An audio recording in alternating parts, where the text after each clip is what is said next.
Live from our 7 Tasmania studios, your nightly news with Joe Palmer begins now.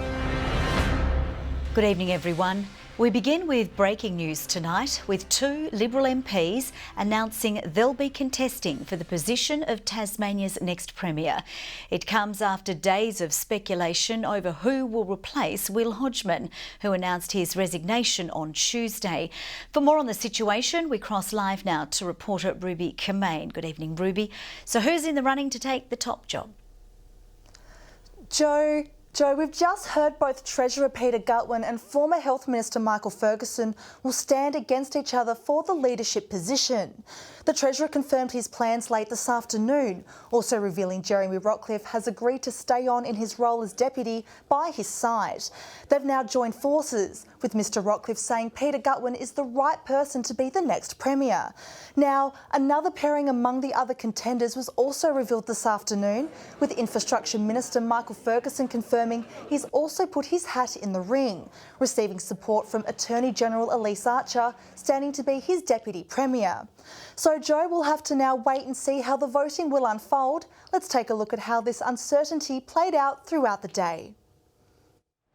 2 days after his sudden announcement to end his political career, Tasmania's outgoing Premier opens up on breakfast radio. It's a big decision, I must admit, and I'll miss it because I love it.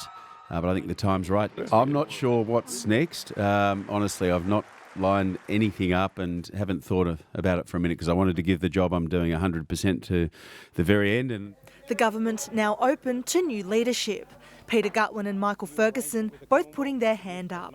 Earlier today, the first Liberal minister to front the media since Tuesday, keeping tight-lipped on who he thinks will win the top spot. I won't be speculating on who might or might not be the new Premier. Whoever is selected will make a great leader. But Labor says neither rumoured minister has what it takes to lead the state. You've got an unpopular Treasurer who will be unpalatable to a lot of Tasmanians. You've got a failed former Health Minister who are putting their hands up apparently, but no one is the wiser. Tasmanians deserve better. Also saying whoever's selected will have a tough job on their hands. We have a budget heading towards $1 billion of net debt. We've got $500 million of cuts to frontline services across the state. So the message from Tasmanians to any potential new Premier of Tasmania is that you need to change course. The Premier has confirmed the party will meet on Monday to select a new leader. Ruby Kemain, 7 Tasmania News. Staff at a Tasmanian Woolworths have been threatened at knife point during an incident yesterday afternoon. Police were called to the Claremont supermarket around 5:30. Authorities believe they've now identified those allegedly involved and there is no risk to the public. No injuries were reported, but police are urging anyone with information to contact Crime Stoppers. New housing data has revealed Tasmania's rental market remains dire, with vacancy rates the lowest in the nation. The Domain quarterly update released today found rent for houses in Hobart has jumped by almost 10% in the past year and up 6% in Launceston. Vacancy rates remain extremely low, sitting at just 0.6%. But with the number of new homes being built increasing, experts say there could be some reprieve for renters in the coming year. There's been some relief for Tasmania's extremely dry conditions, with thunderstorms and moderate rainfall experienced across the state today. Forecasters predict more cool, wet conditions are on the way from the mainland, hoping to ease current bushfires. But as the low pressure system through Monday begins to form over Victoria, we'll start to see some reasonable showers, but it's quite welcome rainfall, particularly given the fire season's underway and we've got active fires. Extreme storm and flash flooding warnings were issued this morning but have since been downgraded. 1 year on from bushfires that tore through the Huon Valley, businesses are still struggling with a drop in visitor numbers. Owners say the closure of the Terhune Airwalk has made a significant impact, but there is hope, with the popular tourist attraction expected to reopen in coming weeks. Almost 1 year ago, this was the devastating scene at the Terhune Airwalk. The popular Huon Valley tourist attraction suffering significant damage during the summer's devastating fires. It's been closed ever since. It is pretty hard because we have lots of small businesses, boutique type businesses that rely on tourism, and it's certainly been a tough 12 months for them, that's for sure. With the decimation of the tourist season, and it hasn't come back, this year. It's been probably the most challenging 12 months in business I've had in my life. The long-term implications of the ferocious fires still playing out, although visitation to the area was slightly boosted last year by a 3-month art installation as part of Mona's Project X. The businesses immediately here in the town said that they did receive benefit from that. I would say that Project X has had some benefit in the Huon Valley. While local businesses say that trade has been slow over the last 12 months, it is starting to pick up. They remain hopeful that the reopening of the airwalk will boost visitor numbers to the area. Now in the summertime we have seen a little bit of a drop with the numbers and whatever coming through, but we're so looking forward to them reopening again next month. The Tarhoon Airwalk is set to reopen in February. Ebony Ablett, 7 Tasmania News. Workers at the Temco Smelter in Bell Bay are still awaiting their fate as the company conducts a review into operations. Owner South 32 says it's still examining options such as divestment, care and maintenance or closure. Several hundred staff have been in limbo since the review was announced in May last year. A new state-of-the-art police boat is one step closer to hitting Tasmanian waters. A tender has been awarded to a Victorian company for the all-weather fast response patrol vessel due to be delivered next year. The 12-metre boat will take over from the current 35-year-old vessel as part of an $11 million replacement program. Whilst it has done a good job, new equipment is always great. Great for the safety of Tasmania Police and of course the members of the public that we may have to go and assist. The boat will be based in Hobart but able to travel around the state when needed. As we go to air tonight, Australian music legend Paul Kelly is taking the stage in Launceston for Mona Foma. But if you haven't made it to the theatre door, don't worry, there's plenty of other festival sights and sounds.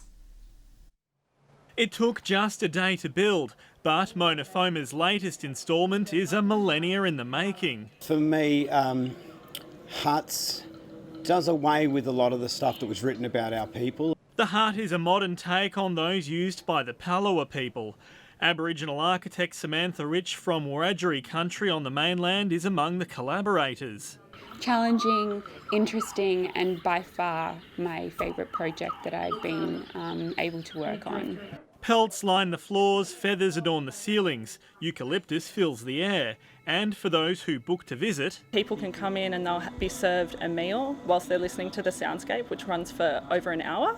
Dave Manganagoff is passionate about carrying over the knowledge. For people to understand that our ancestors weren't just stacking things together and trying to basic shelters. We actually lived in villages of families that supported each other for thousands and thousands of years. Meanwhile, legend Paul Kelly spent this afternoon rehearsing.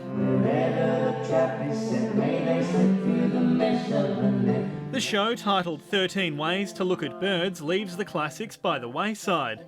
But bad news if you were hoping to catch it, the show wraps up in an hour's time. Sean McComish, 7 Tasmania News.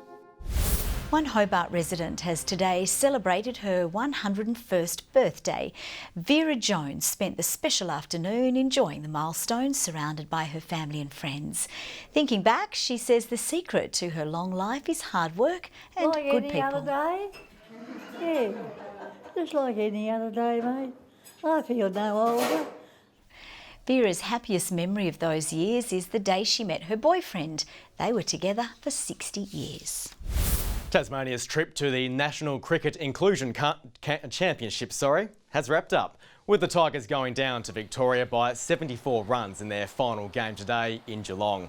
2 days of the competition were called off due to bushfire smoke. Tasmania had a win and 2 losses in the tournament, which involved 250 cricketers with a disability. The Tasmania Devils NAB League side has announced Nathan Warren as its new Northern Talent Manager. Warren was previously head coach of our state's under-16 side. His big push in the role will be to prepare players for life off the field in the AFL with community engagement front of mind.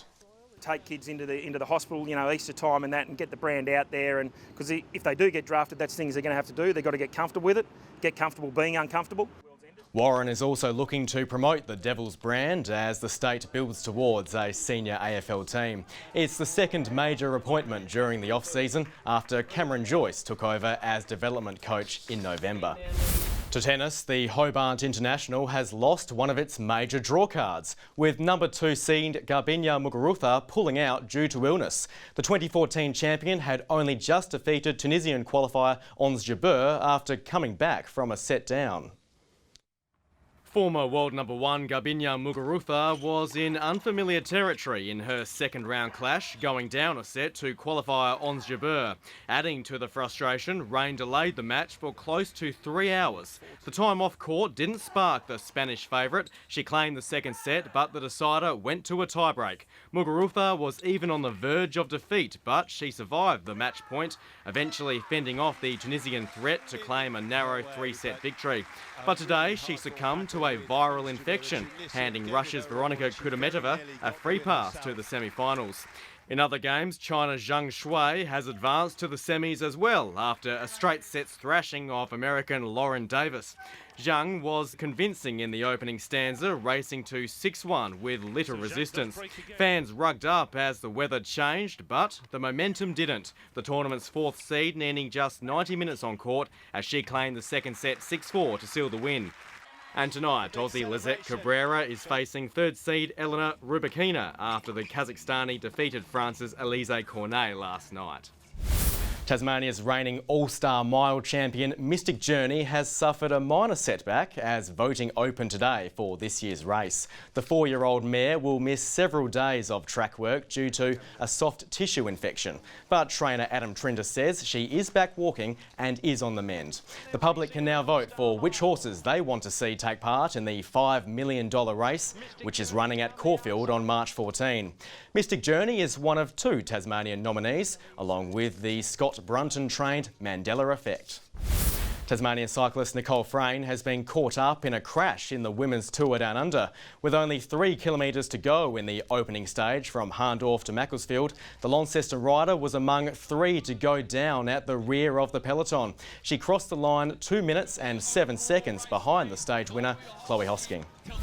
Good evening. Wynyard, Burnie and Devonport the high today with 23 degrees as temperatures sat below average around the state with a quick cooling down this afternoon. Hobart 16 and Launceston 22.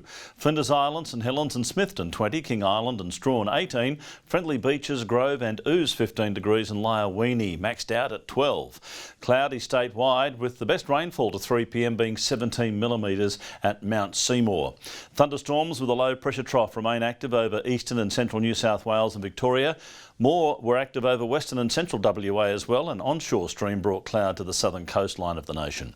Tomorrow a ridge passes south of Tasmania, the high to the west ahead of the next cold front. Winds south-southeasterly at 10 to 20 knots, but up to 30 knots over the east in the morning. Winds around the 10 knot mark inland. Strong wind warning in the east from Cape Portland to Wineglass Bay. Hobart tomorrow partly cloudy and 17, 18 the top for Huonville. Campania same forecast 18 degrees. A cool night tonight. 9 for Launceston overnight, sunny tomorrow and 23. 21 for Devonport and mostly sunny. Georgetown a top of 20. Burnie a high of 19 degrees and partly cloudy, bit of sunshine over Strahan with 20 the maximum and 19 for Wynyard. And for St Helens mostly sunny and 17. 17 also for Swansea and Port Arthur. UV very high to extreme. Saturday, a few light showers over the east, but mainly fine and partly cloudy. Morning showers on Sunday over the east, fine elsewhere for most of the day ahead of a late shower. And on Monday, showers across Tasmania with south to southeasterly winds. Partly cloudy in Perth, sunny and 25 in Adelaide, cloudy for Melbourne and Canberra, showers and storms for Sydney and a showery 29 in Brisbane. It's cloudy in Hobart, 14 right now, 17 and cloudy in Launceston, cloudy over Devonport as well and 18 degrees. A quick drop in temperatures this afternoon, Joe, around about 6 or 7 degrees in about 10 minutes just after lunchtime. And you told me you were reaching for the heat pump switch. That would have been ridiculous. Just got really cold. Thank you, Murph. I love how you tell everybody my secrets. That's wonderful. That's all from the team for now. Have a lovely evening. We'll see you a little later. Rug up, keep warm. Bye-bye.